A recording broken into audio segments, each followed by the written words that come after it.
All good, all good. Yeah. So it's a little after 4 now, so I think we should go ahead and begin. Herbie, do you want to? Yeah, so anyway, thank you very much to the audience, but also especially to the students who sort of agreed to give us short talks as a sort of, as I was saying before, as a bit of an experiment. We've been running for, I guess, about a year, a monthly seminar through the Physics of Living Systems Graduate Student Network. Most of the time has been talks by faculty. Occasionally there have been a postdoc. Occasionally there's been a student teamed up with a faculty member. And we decided we would try as an experiment to see how it goes, to have just students talk. You know, after all, that's the network is really supposed to be encouraging students to communicate with other students and with other and with also faculty members. So today we have essentially a group of students from the linear combination of Johns Hopkins and UIUC. Who are going to talk about a wide variety of subjects. I think this is indicative of most nodes of our network right now. It's that within each place, there's a huge diversity of things going on, all of which are really interesting and all of which together forms the sort of exciting field that we all work in. So I'm looking forward to learning what all the students in these two institutions are doing, and back to Margie. All right. So as with most of our seminars, after the presentation, we would like questions to come first from students, and then we'll have questions from faculty afterwards. And if you can turn off your video while other people are presenting, that would be great, and mute yourselves also.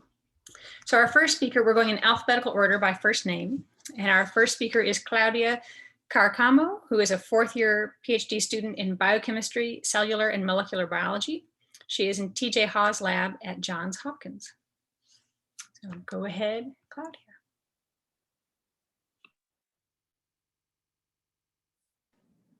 Hello, everyone. My name is Claudia Carcamo. I'm a 4th-year student in TJ's lab. And today I'm going to be giving you a presentation of my work studying the target search process of a chromatin remodeler from yeast called SWR1. So as everyone probably is well aware, DNA is packaged around nucleosomes, and this has many purposes. It helps to condense the size of the genome down, but it also serves as a platform for epigenetics that helps to control the expression of genes. So in yeast, SWR1 is a chromatin remodeler, which does this histone exchange reaction shown here.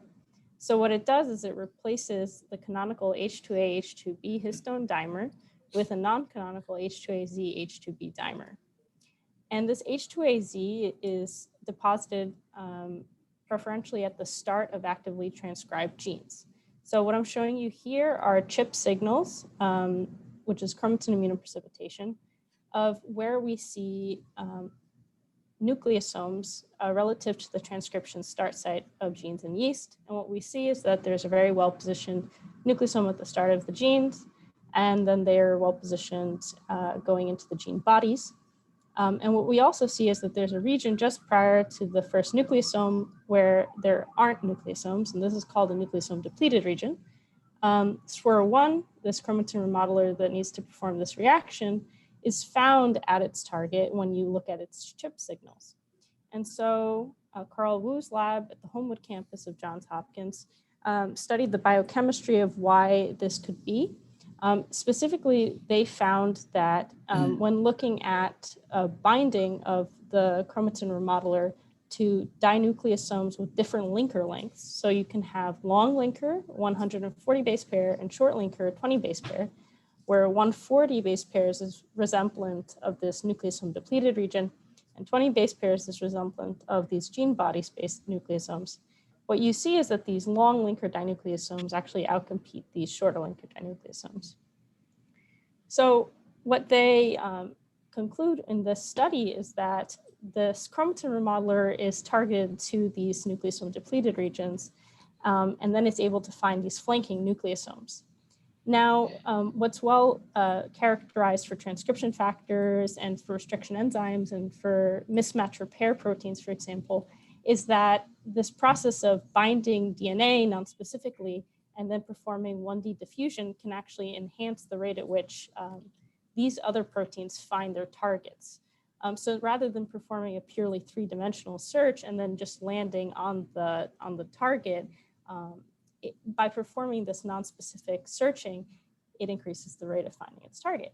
And so the question is, does a chromatin remodeler, could a chromatin remodeler use a similar mechanism for finding its target, namely this facilitated diffusion? And so the first question to ask is, can SWR1 diffuse on DNA? So we know from some biochemistry experiments that it can bind DNA, but does it also diffuse around on DNA? And so one mechanism that we had to study this is to use optical tweezers with confocal microscopy. And so we're actually using this commercial instrument from this company called Lumix. And basically what we do is we can have lambda DNA, which is a really long piece of DNA, like 48.5 kilobases. And we can have that lambda DNA with biotin at the end, and we can tether the DNA ends to streptavidin-coated polystyrene beads. And we can pull that DNA and do confocal scanning across the length of the DNA to watch what happens to proteins that we have labeled fluorescently.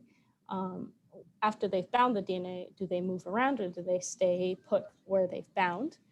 And the kind of data that we generate are called chymographs. And so the way chymographs work is that you basically concatenate these point scans next to one another, and you can learn about what this particle does after it's bound.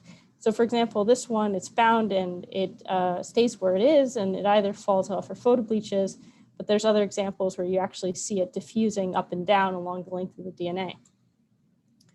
So, so we have several questions that we want to ask about the diffusion that we can observe of this complex on DNA.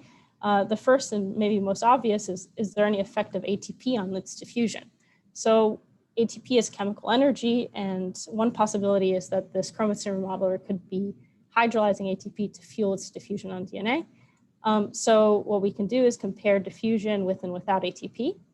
And so what I'm showing you here in histograms are diffusion coefficients of individual trajectories. And what you can see is that the distribution with ATP shows that there are more particles that are diffusing around compared to when you don't have ATP. When you don't have ATP, there are a lot of particles that are pretty stuck to where they are bound. And the next question is whether or not this enhancement is due to hydrolysis or maybe binding to the complex that could be pushing it into a conformation that's better adept at sliding. So we can compare the diffusion to when we have ATP gamma S, and ATP gamma S is an analog of ATP, but it gets hydrolyzed much slower. And so ATP gamma S is sufficient to kill the histone exchange reaction. But in this case, it actually produces the same enhancement as when you have ATP. And so from this, we're concluding that it's ATP binding that's actually driving this complex into a more sliding adept state. Next question that we wanted to address is what mechanism of diffusion does this complex use? So there are two characterized forms of diffusion on DNA. One is called sliding, and something that slides on DNA actually makes contact with the phosphate backbone at all times, and therefore its diffusion is rotationally coupled. This form of diffusion is a little slower than this form of diffusion, which is known as hopping. And in the hopping form of diffusion, the protein actually can travel between the gyres of the DNA, so it's not rotationally coupled. And with hopping diffusion, what you actually get is an increase in diffusion as you increase salt, because salt screens the interactions of the protein or complex with the DNA. And so you get more of these hops between the backbones compared to when you have a sliding where the salt does not affect the mean diffusion in this way. So we subjected SWR1's diffusion to different salt conditions. And what we see is that as you increase the salt, you also get more diffusion of the complex. And while the sliding and hopping is not an all or nothing sort of phenomenon, this seems to suggest that SWR1's diffusion does utilize some form of hopping. And so to follow up on this, we wanted to know whether or not the DNA binding domain of this complex would share similar properties as the complex as a whole, or whether or not the complex as a whole makes more contacts with the DNA that would contribute to a more complex diffusive behaviors compared to just this DNA binding domain. So we looked at the DNA binding domain on DNA, and what we found is that it is also a protein that engages in this form of hopping behavior, since its mean diffusion coefficients increase as you increase salt. However, its diffusion is much, much faster than when you have the complex as a whole on the DNA. And so what we think is that in addition to making contact with the DNA through this DNA binding domain, this SWR2 subunit, the SWR1 complex could be making further contacts with the DNA, increasing the amount of friction that it feels with the DNA and slowing the complex down. And so lastly, I just wanted to touch on the fact that this diffusion in vivo is not going to be occurring on naked DNA, but in the context of nucleosomes. And so one question is, how does SWR1 diffusion change when you have nucleosomes on the DNA? So to do that, what we did is we just reconstituted nucleosomes onto lambda DNA, just using a salt gradient dialysis to put them there. No specific localization sequences. And so what I'm showing you here is that we have these nucleosomes that are just randomly distributed on the DNA. A small fraction of them are labeled in red, but what you don't see is that there are many more nucleosomes distributed that are not showing up. And I just want to summarize the results of how SWR1 behaves on these nucleosome lambda arrays. And what you see is that the SWR1 complex's diffusion seems to be now bounded by potentially by the nucleosomes that are on the DNA.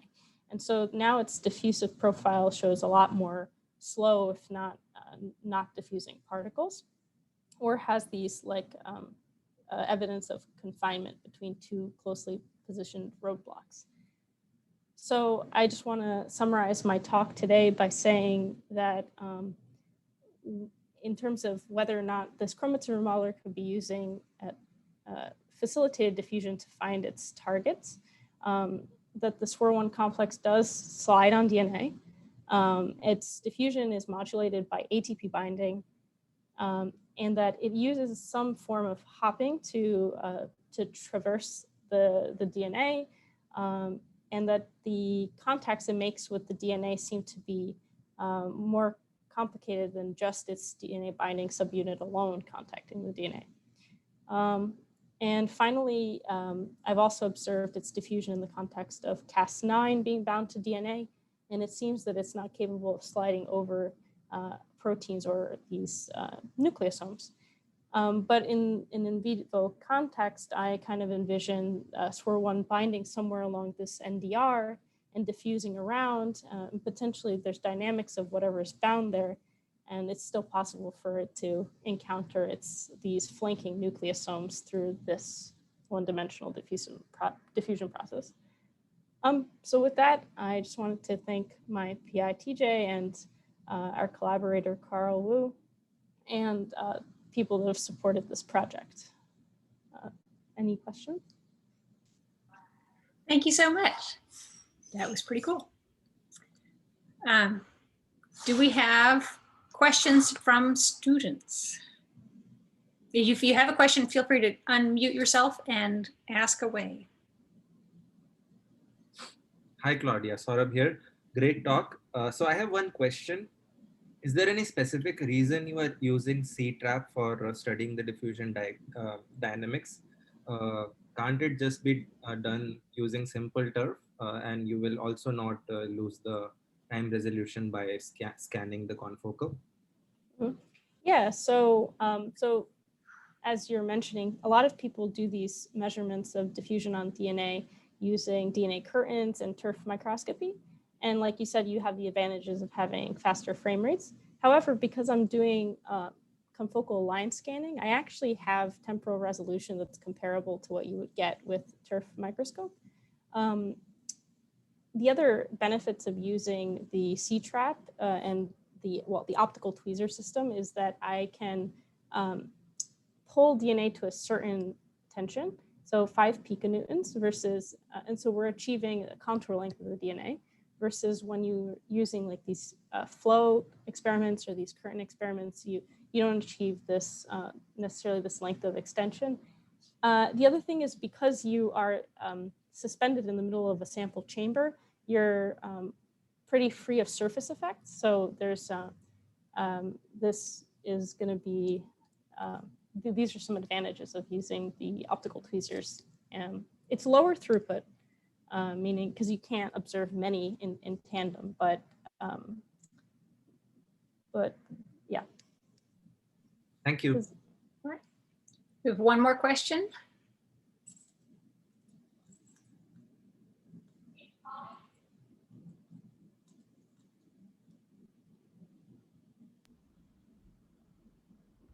All right. Faculty question? Yeah, go ahead. Go ahead. So does the tension you impose, does that have an effect on the dynamics? Yeah, so this is an interesting point, right? So in an in vivo context, the DNA is going to be coiled up, and so there's possibilities for intersegmental transfers. So for the protein to potentially transfer from a piece of DNA to another that's not next to one another linearly, as it can only be in the optical tweezer.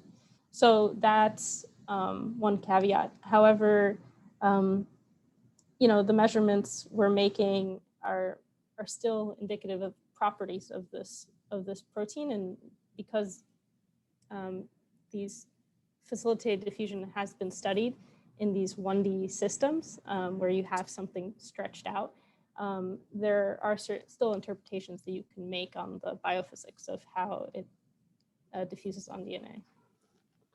Thanks. Yeah. So I had a question just about biology background. So my understanding, which maybe is not completely correct, is that the H2AZ is supposed to sort of help transcription initiation occur as opposed to the normal histone. So how essential is, I mean, is there in yeast, how essential is that? So it's not your work, but I'm just curious is there a large phenotype of knocking out this particular protein? Is this an essential element or a fine tuning element of what's going on for transcription initiation? Yeah, so I can't remember exactly. What was that?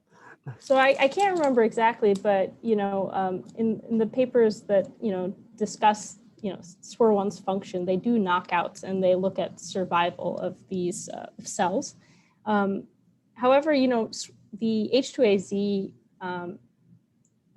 histone is important as a marker, but also it has physical effects on the stability of the nucleosomes that may help how easily the underlying sequences are read by transcription factors. Right? Yeah, so I think that is supposed to be its role, and I'm just trying to understand how essential that role is versus every other thing that can happen to nucleosomes and histones and DNA in sort of determining a transcriptional pattern. So, okay, yeah.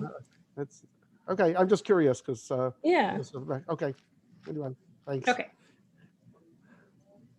All right, so we're going to move along.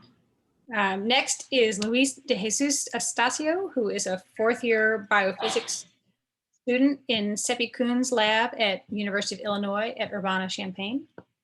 So if you are ready, you may begin.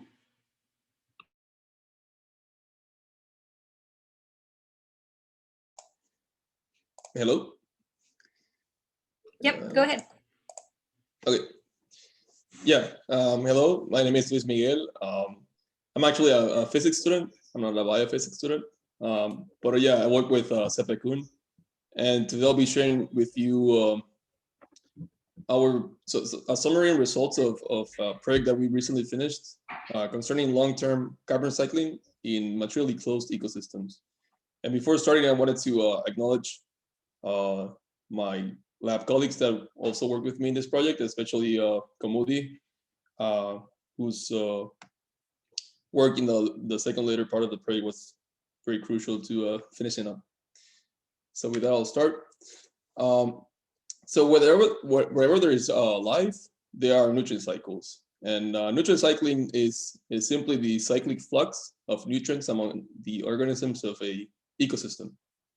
And life on the planet depends on the cycling of nutrients. And for that reason, you can find nutrient cycles pretty much anywhere on Earth and also across all scales. So globally, you think of the biosphere, that is the collection of all ecosystems on Earth, as approximately a closed ecosystem, right? You only have an input of light from the sun. And much of the life in the biosphere is sustained by nutrient cycles mediated by mostly by microbes. It has also been shown that locally you could also have nutrient cycles.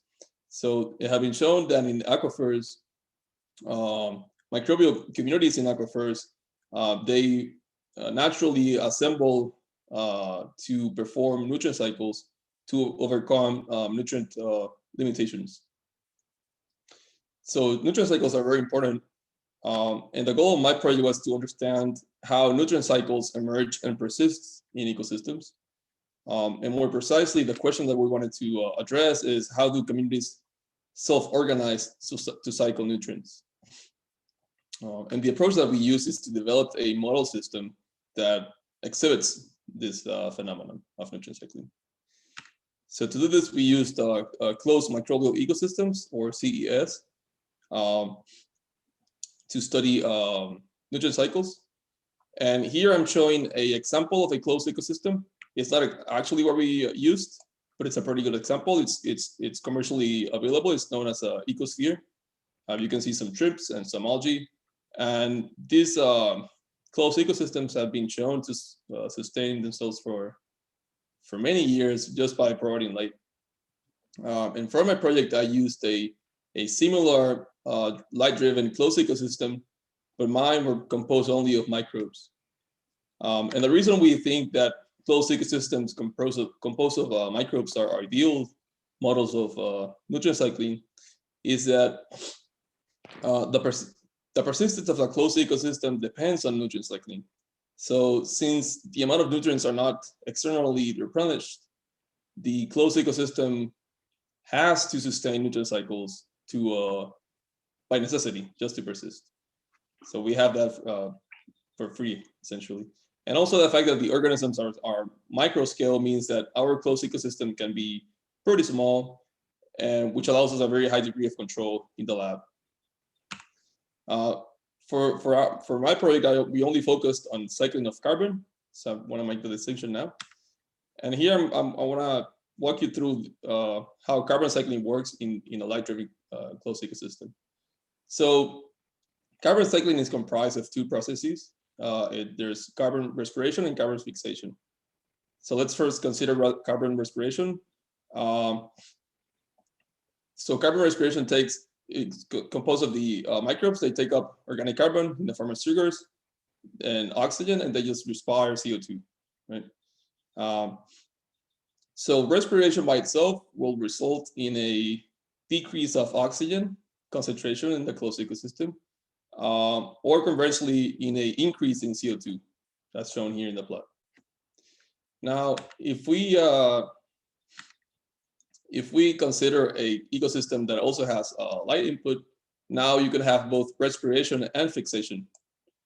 And fixation is mediated by photosynthesis using light. And fixation will convert the CO2 back into organic form, but also will release oxygen. So if you have a closed ecosystem that's subjected to phases of light and dark, you would expect to see oxygen and CO2 oscillations as a response of carbon cycling.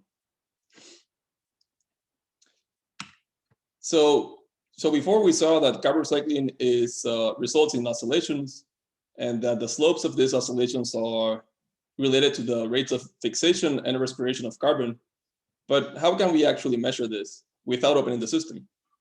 So we take advantage of the fact that oxygen is less than 30 times less soluble than carbon dioxide in water, which means that whenever there's a light phase and you have a net increase in oxygen, a lot of it will go into the headspace of the closed ecosystem. And that will result in a positive increase in pressure. And conversely, when you're in the dark phase, the decline in oxygen concentration will result in a negative pressure difference. So just like oxygen and CO2, we expect to see pressure oscillations as the response of carbon cycling in our light-driven closed ecosystems. So to actually measure pressure and quantify carbon cycling, we built monitoring devices. These devices were originally designed by a former student of the group, which control temperature, maintain the closed ecosystem in a well-stirred environment, and they also are subject to light and dark. And we fitted our caps with very small and sensitive pressure sensors that are built for cell phones. And here's an example of what happens when you put in organisms in this system. So in the x-axis, as a function of time, as a function of time in hours, and the y-axis is pressure. And you see that as you alternate the light and dark regions, you observe the pressure oscillations that I just discussed before. And we show that the carbon cycling rate is proportional to these pressure oscillations, to the amplitude of these pressure oscillations. So now we have a way of quantifying carbon cycling. So we assembled our closed ecosystems by taking soil samples and isolating the bacteria. And then to that, we added Chlamydomonas reinhardti as our lab strain phototroph, the one that does photosynthesis. It's also important to note that we started with 2 different types of communities, just to compare. And once this is prepared, we just initiate the experiments and just observe how carbon cycling rates respond to the light oscillations. So here's an example of the pressure oscillations for one of the systems for 50 days. And here are the calculated carbon cycling rates. And we saw that for the 2 types of communities, which are represented by the circles and the triangles, the carbon cycling rates are substantially higher than the controls. So the controls are the 2 bottom curves. And these carbon cycling rates are sustained throughout many months. So we wanted to understand which features of community structure explain the fact that 2 different communities are able to cycle carbon similarly, right? So we had 2 hypotheses. Either the communities are self-assembling into taxonomically similar communities, or maybe the communities are not similar, but they're metabolically they are converging into similar capabilities. So to address this question, we designed a zero dilution experiment. So again, starting from the same top-down assembled communities, we performed the carbon cycling monitoring in our devices. And after some period of time, we diluted these communities into a new vial, which was then again was left to assemble for a few weeks, and a sample of the previous community was taken to characterize the taxonomic and metabolic properties of these communities. So first we saw that the carbon cycling rates were very similar across the 2 types of communities and also across the different dilution rounds. And then to address the hypothesis, we performed 16x sequencing, and we showed that taxonomically the communities are diverging. So here I'm showing again the 2 types of soil communities, the circles and the triangles, and you can see that neither of the points are converging. And here distances represent taxonomic differences between closed ecosystems. So that means that we have to exclude the first possibility. So then we probe the second one using a metabolic characterization. So here I'm showing the utilization rates of different carbon compounds in rows, and for the two types of communities in the columns, A and B. And as you can see, as you go farther into the higher rounds, the rows become more similar, more uniform, which means that the communities are becoming metabolically more similar. So that is consistent with our second hypothesis. So now to summarize, the question we started with is, how do communities self-organize to cycle nutrients? And we saw that firstly, the closed ecosystems do in fact self-organize to cycle carbon, which is a pretty important step. And secondly, we saw that despite having taxonomic diversity of the communities are metabolically similar, which means that the answer to our question is that carbon cycling in our closed ecosystems organizes into metabolically, but not taxonomically constrained communities. And with that, I would like to thank all the lab members, colleagues, and advisors, and also the funding agencies. Thank you. Thank you very much, Luis. Do we have questions from students?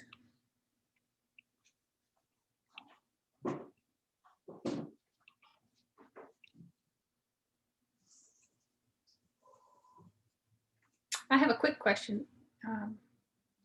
Are the microbes that are in the samples, are they photosynthetic? That's actually a trickier question than we thought. So the microbes that are taken from the soil, we assumed they are not photosynthetic. We assumed that only the clammy is photosynthetic. That's why we added the clammy.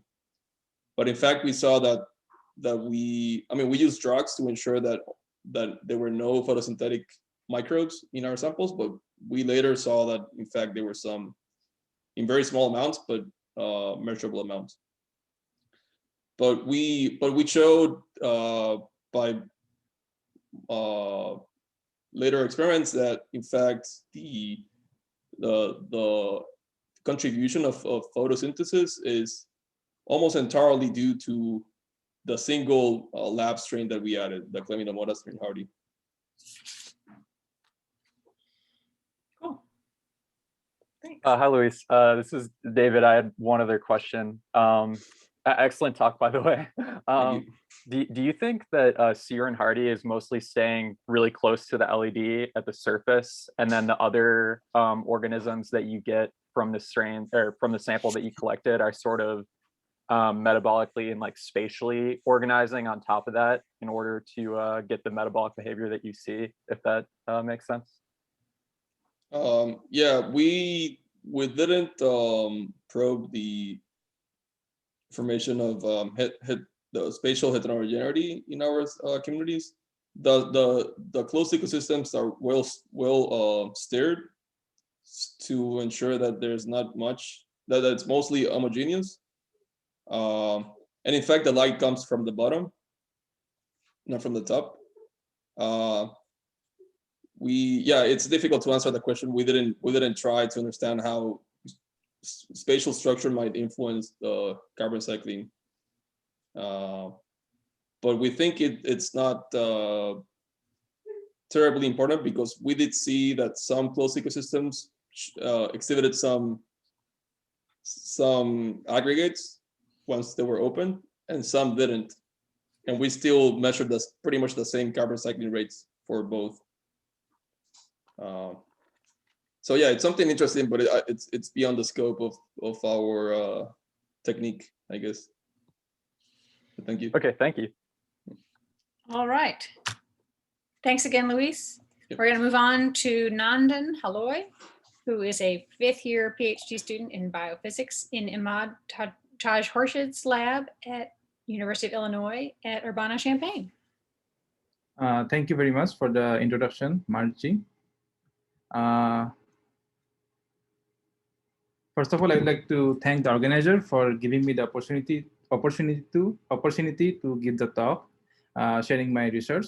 And today I would like to share my research which involves understanding the gating mechanism of bacterial outer membrane porins.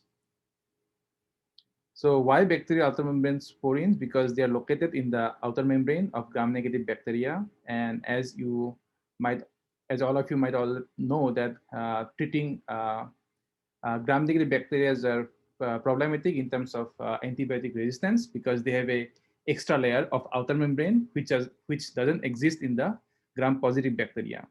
And antibiotic that cannot traverse easily through the outer membrane because they have a very complex membrane layer which contains lipopolysaccharide. And antibiotics which crosses this outer membrane, they typically do so through porins which are located in the outer membrane. And that's why we got interested in understanding the permeation properties of outer membrane porins.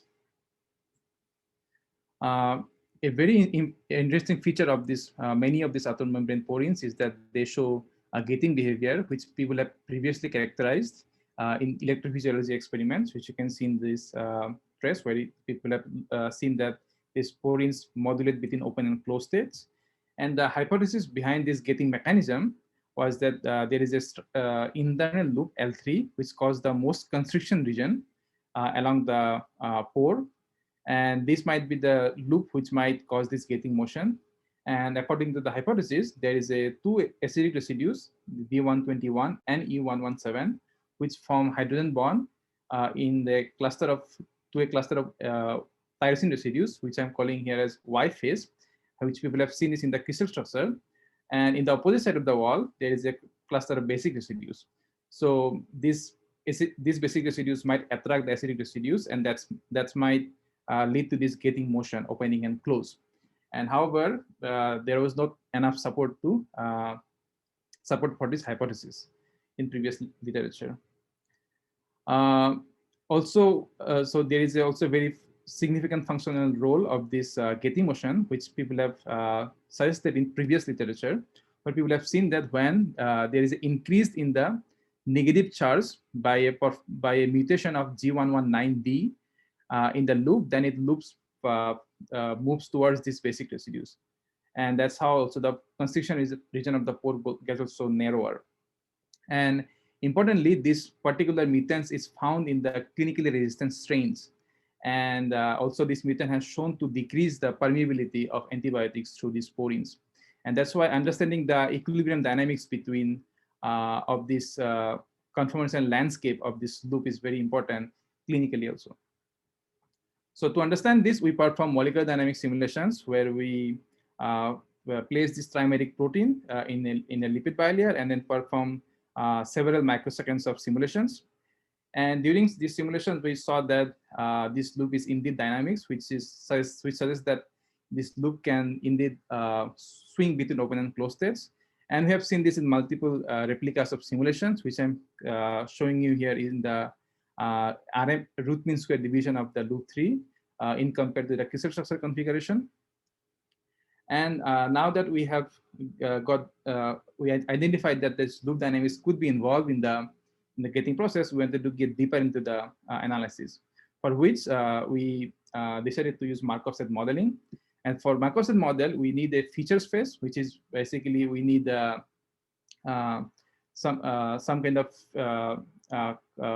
collective variables based on which we can develop the Markov set model. For here, we use the distance between residue pairs, where we choose 26 distance based on a hydrogen bond and a lifetime cutoff between the residues of L3 and the barrel region. And because of the high dimensionality of the features, first we reduce the dimensionality using Tika, where we found that only the first Tika shows a non-Gaussian behavior. And because the Gaussian behavior Tikas supposedly not represent any interesting motion of the system, that's why we decided to use only the first 7 Tika. And then we also need another parameter, which is the number of clusters in Markov set model, where we use a standard BAM2 score protocol, where we found that using 1,000 clusters and 5 Tikas is enough to get a convergence. And in this parameter also, and the last parameter, we need the time lag time, for which we calculate the lag time. We calculate the implied time scale on different lag times, and we found that using a 2 nanoseconds of lab time shows a convergence. That's why we decided to use these features, these parameters to build the Markov model. And once we build the Markov model, now we wanted to project our energetic landscape in a physically meaningful space. For that, we decided to calculate the correlation of each of these distance features with the second eigenvector of the Markov model, because second eigenvector is the one which supposedly represent the slowest process of the system. And we found that there is 2 residues which shows the extreme positive and negative correlation, and we decided to use these 2 residues to project our features, project our free energy landscape. And with this, this is the free energy landscape, how it looks like, and we found that there are a total of 5 metastable states. And for functional characterization of these metastable states, we analyzed the pore radius profile, where we found that the most widest pore, which is blue here, which is we call it as the open state, and there is 2 closed states, red and black, which shows the narrowest region, narrowest bottleneck region, and there is 2 intermediate region also, which I call here as a IA and IB. And also, because now that we have 2 closed states, we wanted to see which is the most slowest process from going from the open state to one of these closed states. And for that, we calculate mean first process time, where we found that transition from O to CB is significantly slower, which is around 40 microseconds compared to O to CA, which is around 4 microseconds. And we wanted to understand why we see this why we see O to CB is the slowest process, which involves this breaking of E117 bond with these 2 tyrosine and D121 with these 2 tyrosine here, which you can see that when it goes from O to CA, these both bonds are broken and it forms interaction with the opposite side of the wall. And however, in CB state, which is the another closed state, even though the same interaction patterns is preserved like CA, forming these basic residues, however, E117 now it can go further down below to interact with this one K305 and Y302. And that's why we see elongation of the transition region also. And also, as I said, that O2CB is significantly slower, and we wanted to understand why it's happening.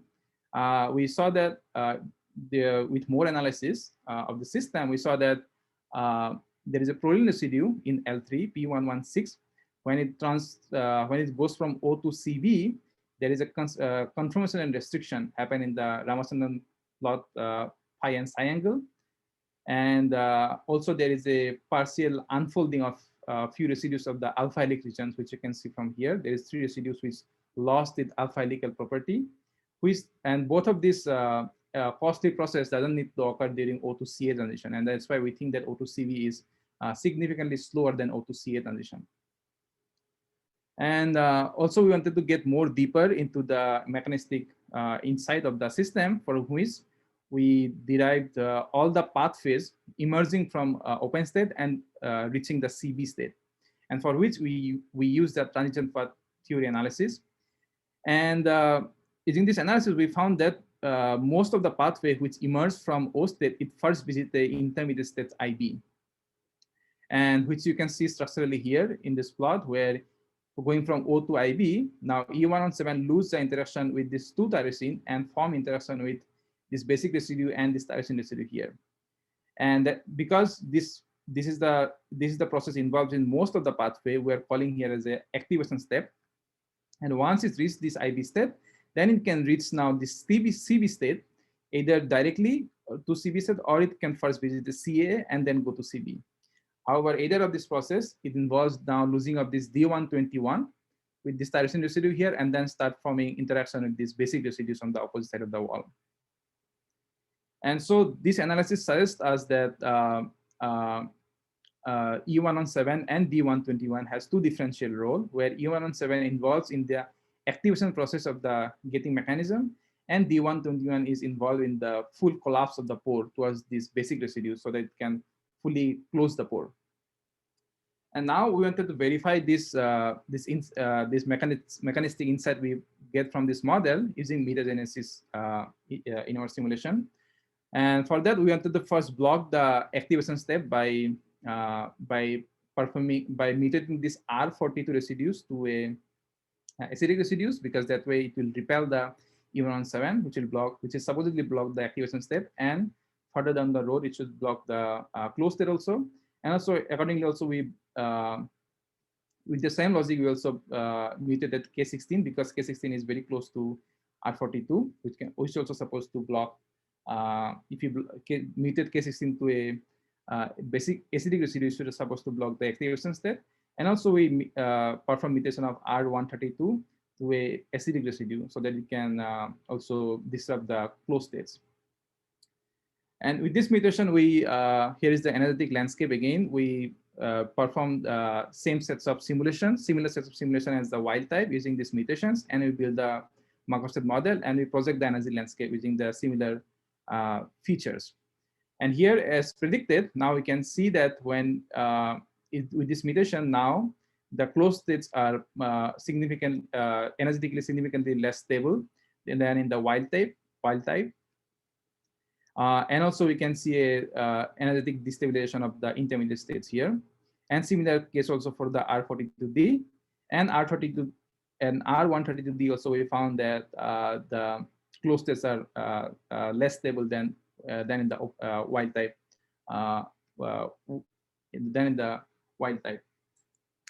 And so to relate back to whether whatever we are observing, whether it makes sense in terms of experiments or not, we found in previous literature that the similar mutations, K16D and R132D mutants indeed so increased substrate permeability, where you can see this largest sugar, maltriose, when they use wild type, there was not much diffusion of this sugar.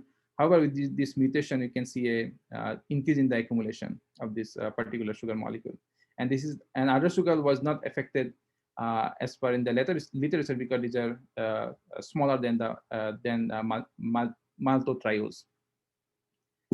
So this relates back to our model where with this mutation, we found that the closed states are destabilized. And that's why that's why we think that people have found in experiments this increased substrate permeability. And also because we studied just one particular porine, also there are a lot of different porines in E. coli and also other gram-negative bacteria.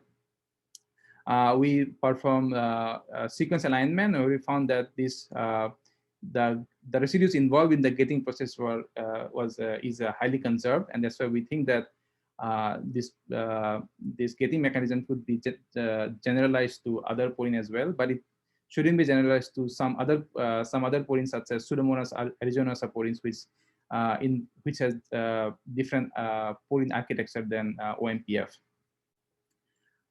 With that, I would like to thank my group and my PI Imad Ashkorshid, and also collaborating in this project, Divakar Shukla, and there's my lab mate Arshid Varshan, who was involved in this project, and also Backpain Institute and funding agencies who funded this project. And thank you very much for listening to my talk. Thank you, Nandan. That was great. It was a classic. This is like my degree is in biochemistry, so this was like a classical biochemistry paper. I really like that. Do we have student questions?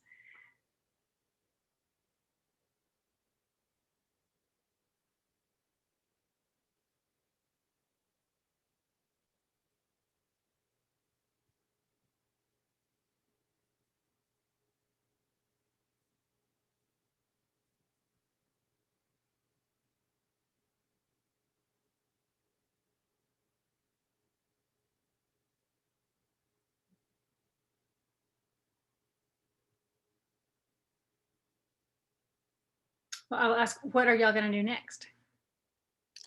So next in this project would be, as I said, it cannot be generalized to like porines of Pseudomonas, which is much more difficult to treat clinically. So we're moving on to that area to understand this kind of gating mechanism of Pseudomonas porines, and also understanding antibiotic permeations through the OMPF, through the open state of the OMPF. Good. Any other questions? All right. Well, thank you so much, Nandan. Thank you. All right, next we have Saurabh Shukla, who is he graduated, defended his thesis in June, and he's a postdoc now with his lab, with Dr. Paul Sullivan's lab at UIUC. So if you are ready, you may begin.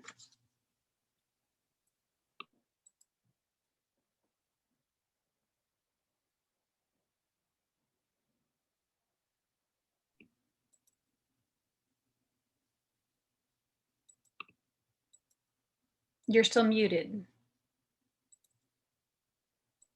Saurabh, there you go. Yeah, sorry. Yeah, so good afternoon, everybody. I'll say my opening line again. I am here to present my graduate work today on developing a high throughput DNA nanotechnology based force sensor for molecular motors. So molecular motors like kinesin and dynein shown here are intracellular proteins which walk on cellular roads like microtubules, and they consume ATP and they transport cellular cargo from one place to another inside the cell. And they're extremely important because they are important in neuronal transport, and malfunction of these motors is implicated in several neurodegenerative diseases like Alzheimer's and Parkinson's. And that is why we are interested in understanding how they function and how they malfunction. Okay. So here I am showing you a cell movie where these GFP labeled peroxisomes are being transported in this live cell of insect. And these peroxisomes are transported by kinesin and dynein motors. So in the cell, typically on one cargo, multiple motors are present, and the different kinds of motors are present. And they also need to overcome cellular roadblocks, which are present on the microtubule along the way. So one classic kind of roadblock is tau, which is a very famous molecule in Alzheimer's pathology. So our question is, how do we study these multiple motors transporting the cargo? How do they overcome these roadblocks? And how much forces do they produce when they walk on this cellular cargo? So there is a problem when we want to understand the multiple motor transport, and I will explain what the problem is. So there are two kinds of classic assays which are used to study these motors. First is called motor walking assay, where microtubules are laid down on glass surfaces and each motor is tagged with a fluorescent molecule. Here we have labeled these motors with quantum dots, and you can see in this movie, you can see individual motors labeled with quantum dots walking on these cellular roads. This configuration is great for studying single motors, but when we want to understand how multiple motors work with each other, an assay which is called gliding assay is used, where motors are placed on the surface upside down and these microtubules are being moved. In the movie, you can see these microtubules are being moved. You are not able to see the motors because they are not labeled. But gliding assay is very complex and it's too chaotic. It looks like this. There are so many kinesin motor on the surface. They are randomly moving the microtubules. We don't know what is happening, and it's very difficult to know the mechanism of action. So to overcome these problems, what we did was we designed an assay which we called force gliding assay. So in this assay, we labeled individual kinesin motors. We tethered these motors using a double-stranded DNA linker to the surface. And we placed these motors sufficiently away from each other so that we can observe each motors individually. So no two motors came into the same diffraction limited spot. So what it allowed us to do was we could track multiple motors transporting a common cargo, which is extended microtubule. We also can monitor the state of this kinesin. So because of this flexibility of this DNA, that the kinesin could be in one of two states, which is driving and resisting. So that was not known in the field before. And we discovered and we directly observed the driving and resisting state of the kinesin. We can simultaneously see the real-time dynamics of these kinesins as well as the microtubule cargo. And we could also simulate the roadblock by attaching quantum dots on the microtubule and see how these motors overcome these roadblocks. So today I will not be talking in detail about this essay, this which we already have published, but I will be going and thinking about, can we modify this essay to estimate the individual forces of these motors in real time? So for estimating the forces, we looked at the force versus extension curve of double-stranded DNA. And when we look at the force versus extension curve of the double-stranded DNA, the force remains invariable for a very long extension of the double-stranded DNA, and near the contour length of the DNA, it suddenly shoots up. So that means double-stranded DNA is not a great molecule for force measurement. And then we looked at different molecules and we zeroed in on single-stranded DNA molecule, and you can see that the curve of the force versus extension of single-stranded DNA has a moderate slope, which can be a great molecule for force measurement applications. So what we did then was we synthesized this single-stranded DNA, which one end with biotin modification and another end with dig oxygen and modification, which was necessary for our essay. I will not be going into the synthesis protocol today in interest of time. And then we collaborated with the lab of Professor Jan Chemla at CPLC, and Professor Chemla's talented graduate student Alice performed optical trap experiments with our synthesized construct to generate the force versus extension curve of the single-stranded DNA we had just generated. So here you can see that the force versus extension curve of the single-stranded DNA behaved as we had expected, and it had a moderate slope, making it a very good force sensing molecule. Then we designed an assay which we called force sensing of individual motors, FSIM assay. We called it individual motors because we could look at individual molecular motors and we could see and measure the forces of these individual motors during multi-motor transport. So in this design of this assay, individual motors were labeled with the quantum dot, and the motors were labeled to the surface using this single-stranded DNA. So when these motors came into the contact of the microtubule, they initially were at the equilibrium position, which is defined by the attachment point of this single-stranded DNA. And when the microtubule came into the contact of the kinesin, they walked on the microtubule and they started pushing the microtubule in the forward direction. So the rest of the talk, we will have this forward direction as the positive direction by convention. So as you can see, when the kinesin is pushing the microtubule in the forward direction, it has a negative displacement with respect to its equilibrium position.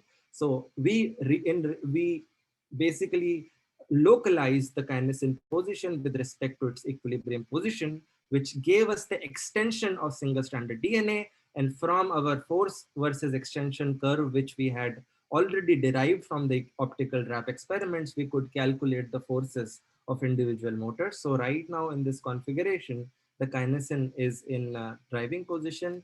And as I had described earlier, kinesin could translocate in the positive direction as well. And in this position, it was a hindering position. That means it basically resisted the motion of the microtubule. So now I will be giving you an example of how we can estimate the forces of multiple motors. So here one microtubule, which is green, is transported by 3 kinesins, which are encircled in white circles, 1, 2, and 3. And now I will be playing a movie, and we will be able to localize the microtubule velocity as well as the kinesins. So the microtubule is coming, and we can see these kinesins are fluctuating around their equilibrium position, and we can precisely, with the nanometer accuracy, we can get the position of these kinesin motors and we can derive the force. So here I am showing you the velocity of the microtubule with respect to time, and all the plots has a common time axis. Then what we did, we calculated the displacement of kinesin 1, 2, and 3, which corresponded to kinesin 1, 2, and 3 here. And we calculated the displacement of these individual kinesins. And from this displacement, we got the extension of the single-stranded DNA on which they are tethered. And from the extension, we could calculate the forces of each kinesin, kinesin 1, 2, and 3. So here are some things which are distinct is we can get the forces of each kinesin individually, which was not possible by other kinds of assay during multiple motor transport. We can see the dynamics of these motors, how they are changing, how much value they are attaining over the course of the transport. And we saw that the forces are below 1 piconewton. So that means kinesins produce less forces, lesser than 1 piconewton force during multimotor transport, which is we think is significant because stall force of the kinesin, that means the force at which it stops, is reported to be around 7 piconewton. So to summarize our essay, we also performed this essay with the roadblocks. I will not be going into those results today. If you are interested, you can look at our paper at bioRxiv. And we also discovered that kinesins are responsive to the presence of roadblock, and they can sense the presence of roadblock when they collide to the roadblock, and they can change their forces. So here I have shown you a new type of molecular force sensor, which is single stranded DNA based. It's a high throughput force sensor. In one movie, we can get the force data of hundreds of kinesin motors. And kinesins primarily exert less than 1 piconewton force in cargo transport. And we think this is a very important fundamental assay, which would lead to new types of studies where we can study multiple motors over the one microtubule and probably recapture the bidirectional transport which happens in the cell. We can introduce different kinds of roadblocks in the system and see what is the effect of the roadblocks on the forces. So at the end, I would like to thank my advisor, Professor Paul Selvin, for his guidance over my PhD, my collaborators, Professor Jan Chemla, Kathy Tribus, and Professor Chris Berger. And I would also thank my student collaborators, especially Alice, for doing very important optical trap assay experiments, which were fundamental for our study. And I would thank all of you to basically listen to my talk, and I will be happy to take any questions. Thank you so much. Thank you, Saurabh.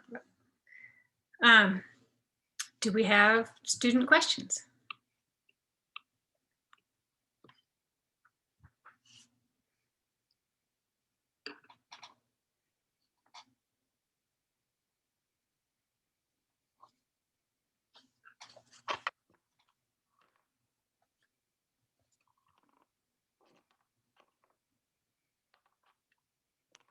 No other motor protein people out there with questions to ask?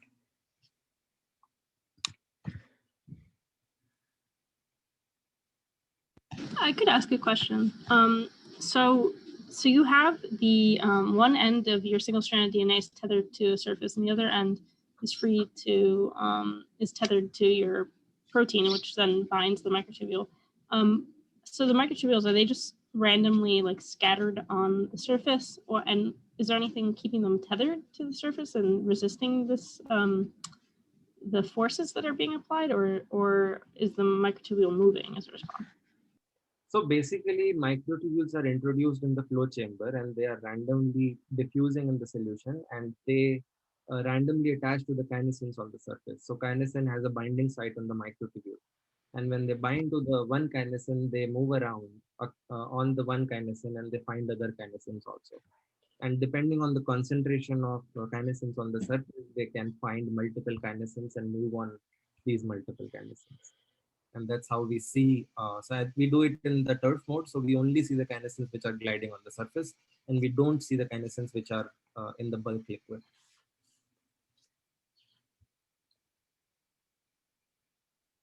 All right, any other questions for Saurabh?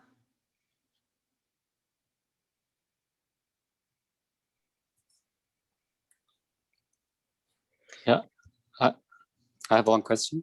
Go ahead. It looks the force for you mentioned for single mode protein is very small. Do you have any reasons for that? Sorry, can you please repeat your question? Can I go to probably one or two slides before? Yeah. This one? Yeah. Yeah.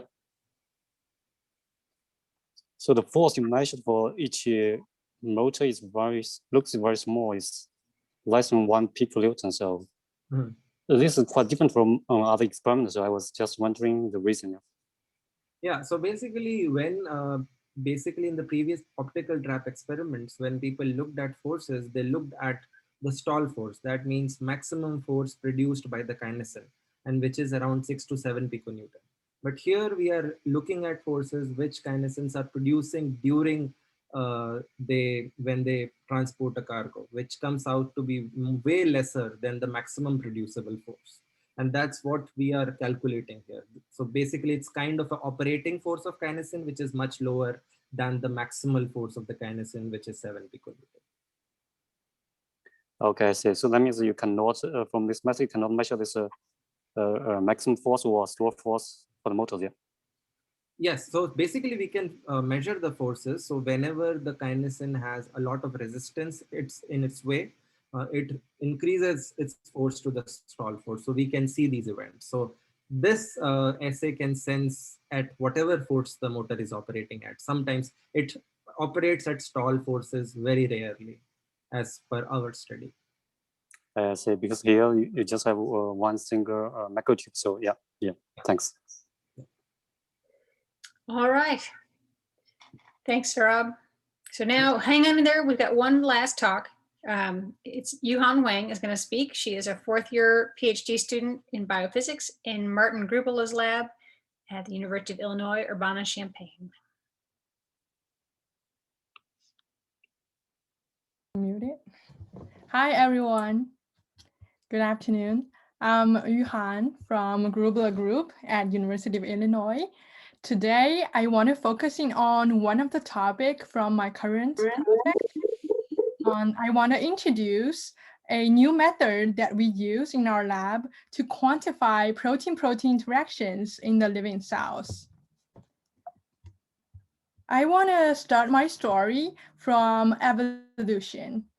It took us, human beings, 3.7 million years of evolution and divergence from the origin of life to all the way here.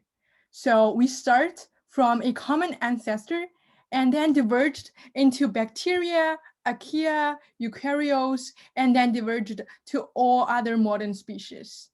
Now we're at the end of this tree.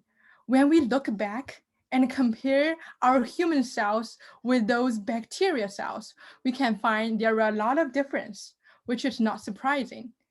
One of the difference is that in human cell, we have those tubulin proteins, alpha and beta tubulin.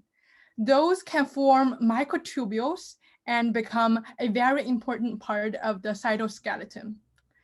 While in the bacteria cell, they have some similar structures. But comparing to the human cell, those bacteria tubulins are still very different from the protein sequence, their structures, and binding reactions.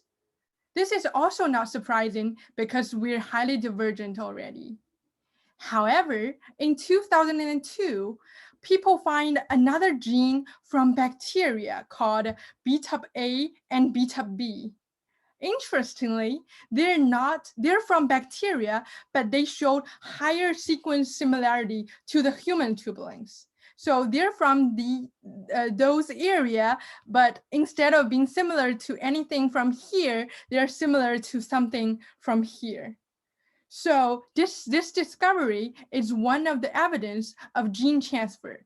So during evolution, after we diverged into many species, there is some gene transfer from here to bacteria again.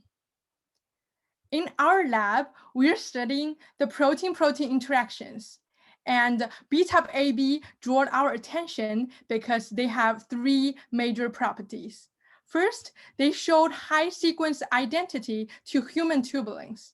Not only that, they also have very similar reactions comparing to the beta-AB tubulin in the human cell. So if we mix beta-A with beta-B, they will bind in a 1-to-1 ratio. So 1A will bind into 1B and forming a heterodimer. And then those heterodimer will bind each other and form a protofilament, very similar to the alpha-beta assembly. And the second property is that the binding constant, the dissociation constant, KD, is several micromolar in vitro, so which is within the perfect range of the in-cell study. And the third property, which is most important, is they're orthogonal to human native microtubules, because even they're similar to human microtubule, they're originally from bacteria. So if we transfer them or microinject them into human cells, they will be orthogonal, means they will not affect or being affected by native microtubules, which make them a perfect model to study in the living cell, because when they're in the human cell, we can consider the entire human cell as a substrate to study their assembly. So that makes them a very good model protein for our protein-protein binding study. So what we do is we first labeled beta-A and B with fluorophores. So we label A with green, B with red.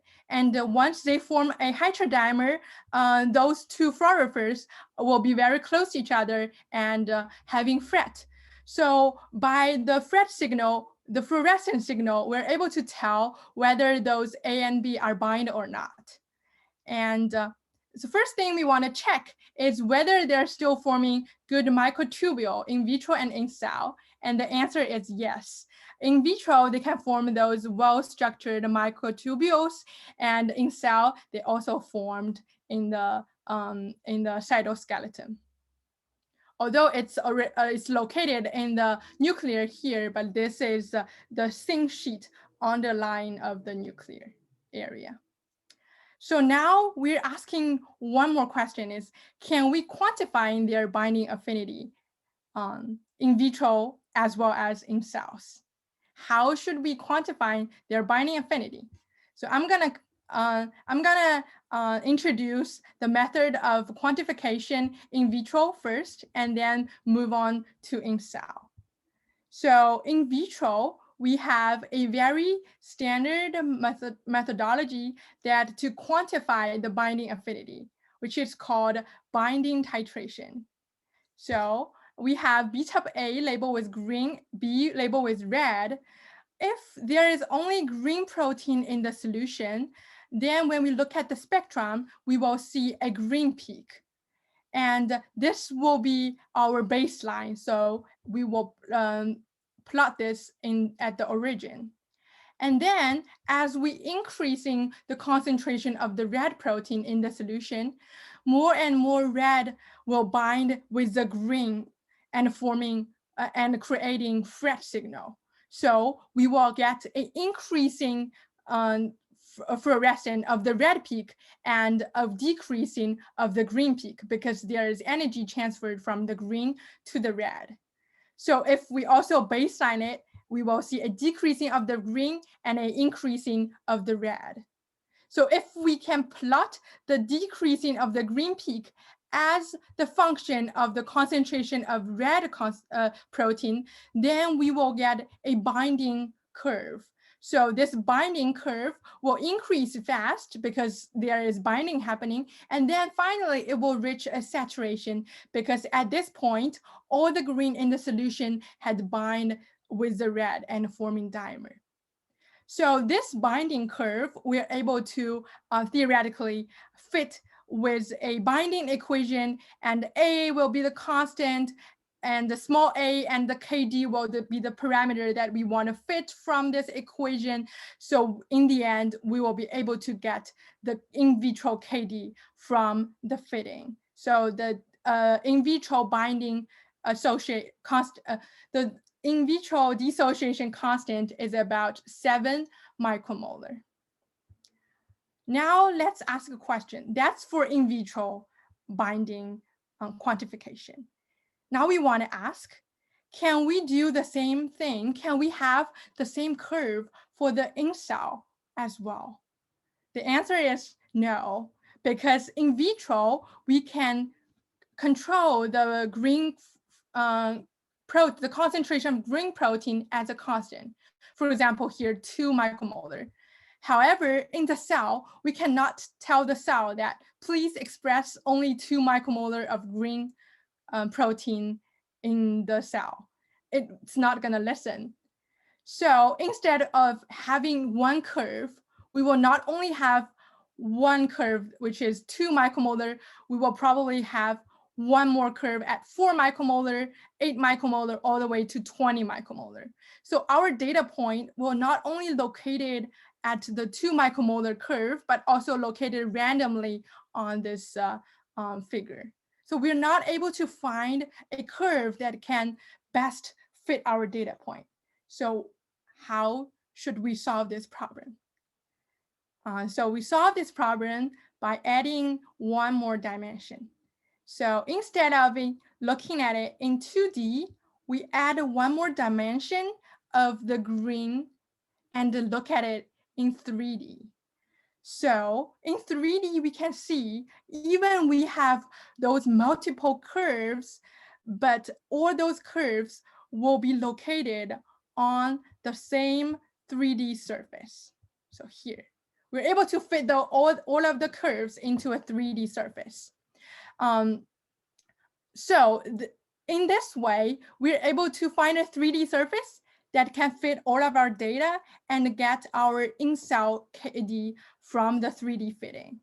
Of course, for the in-cell, the red concentration will not go all the way to 200 micromolar. So instead of having this surface, we'll have a smaller surface that is part of this surface. So we'll be like this, from 0 to 20 micromolar.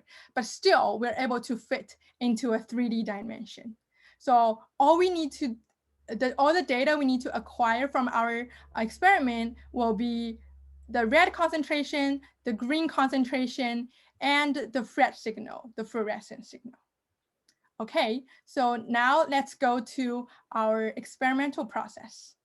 So what we do is we first purified our FRET labeled protein and pre-mix them in a 1:2 ratio in a tube. So we pre-mix them and they're in the dissociation buffer, so they're not bind into dimer or polymerize themselves yet. And then we use those sharp tip to microinject the mixture into each single cells. And then we image the cell under microscope and get a green signal, a red signal, and a FRET signal. So the green signal will be able to tell us the green protein concentration. The red signal will be able to tell us the red concentration, and the FRET signal will be our z-axis. So now let's look at the data. Say here, if we pre-mixed our A with B in a 1:2 ratio, then because it's a fixed ratio, so all of our data points represent, each data point represent one single cell. And all of those data points were located on a plane in the 3 dimension. And each single point will be one single cell. It's going to be the mean, the average intensity of the cytoplasm area. That will be our z-axis. And if we change the ratio of A to B, instead of having this plane, we will have another plane located like this. And then if we change the ratio even more, we'll be able to get multiple planes, and our data will be look like this. And fortunately, we will find a 3D surface that can best fit the entire data sets. And if we look at it into 3D, we'll be able to see all those data are located on the same 3D surface.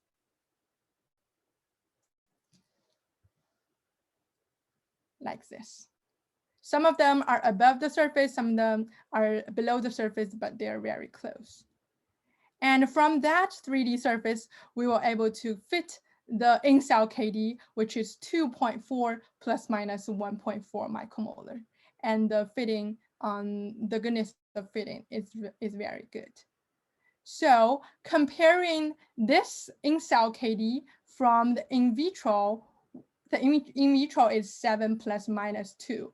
So we can see the in-cell KD is much smaller. So the smaller the KD is means the stronger the binding is, which means the cellular environment is actually promotes the binding.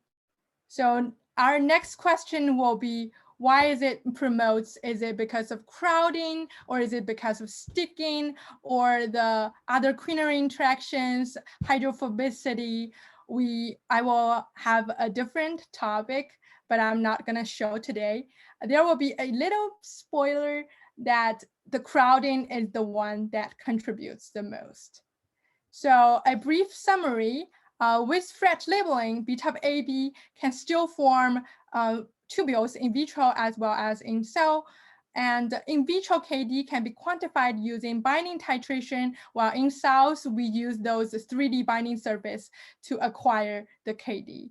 And comparing to in vitro, cellular environment promotes the binding, and crowding is the one that contributes the most, not the sticking.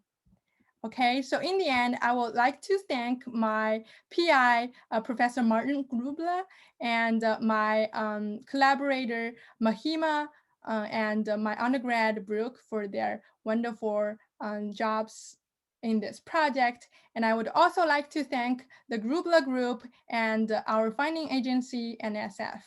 And thank you all for listening. I would like to take any questions.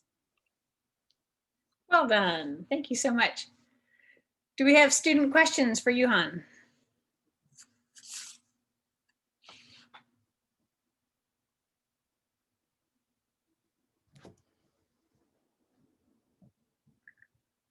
I guess I already spoiled their question, like which one contributes the most?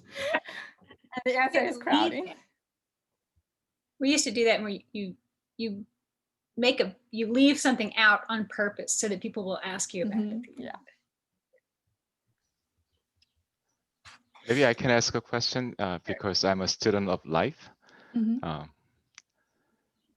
So in your 3D surface plot quantification, does a single cell give you one data point? Yes, one data point represents one single cell. And then when you say the AB ratio, that's just the transfection ratio that you use? I premix them in oh, is it my microinject. I see. Yeah, because this is more controllable instead of so we tried with expression first, but then we find the expression of the protein is the expression range is quite different. So the protein tended to express more red and less green. So they're not in a good, we cannot control the ratio of the expression, and we cannot control the concentration. So that's why we move on to the microinjection, where we can fix the ratio and like change the concentration by like injecting a more concentrated solution or not.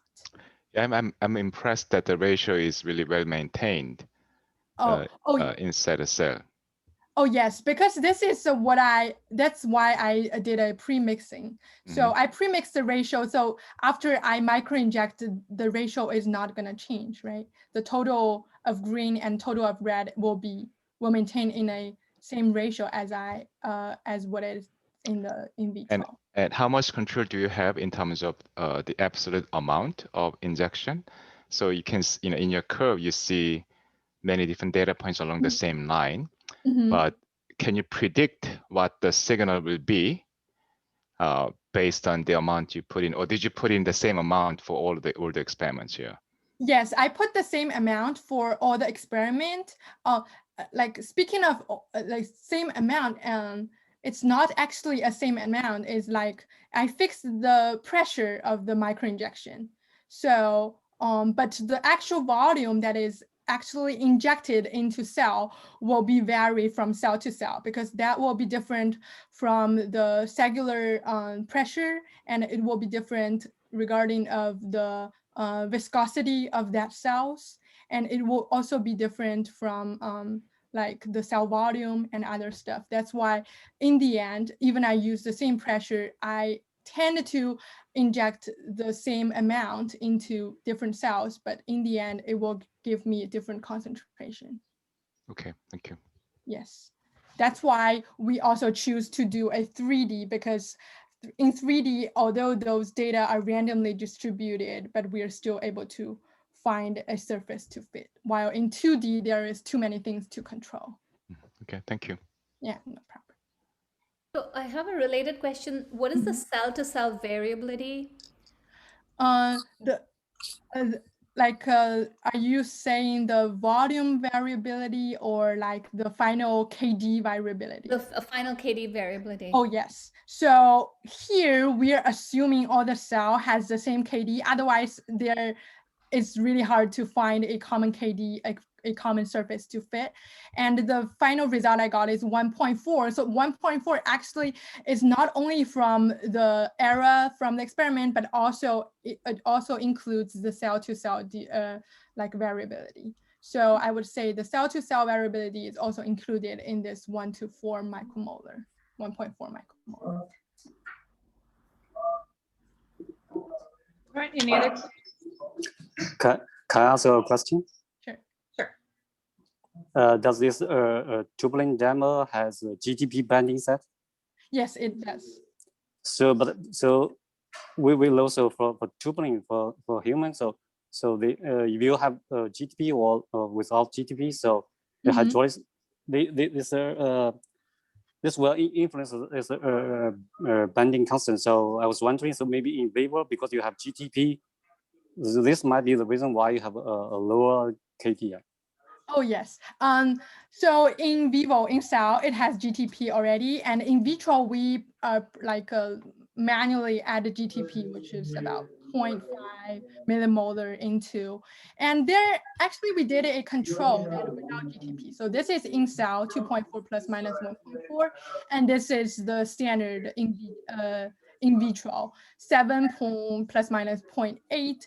And without GTP, the KD will increase to about 10. So the GTP. So that means GTP has a role, yeah.